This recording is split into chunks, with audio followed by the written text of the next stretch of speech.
लिया हिजाब, क्यों स्कार्फ लिया, जवान बेटी की बात कर रहा हूँ।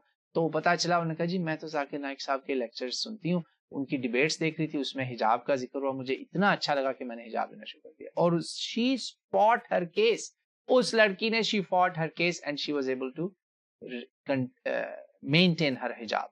आज उसी स्कूल में जहां गले में दुपट्टा चलता था, हिजाब बैन था, लड़कियां पेट खुले छोड़ के आ रही हैं उसी स्कूल में, उन्हीं की यूनिवर्सिटीज में। ये हाल हो गया। तो और ऐसे कई हैं, अब मैं एक का नाम इसलिए नहीं ले रहा कि वो फिर लोग समझेंगे सिर्फ एक है, ऐसा कई है। जी हाँ, माँ बाप सोच समझ के जदीद मॉडर्न तालीम जो है ना उसकी तरफ जाएं।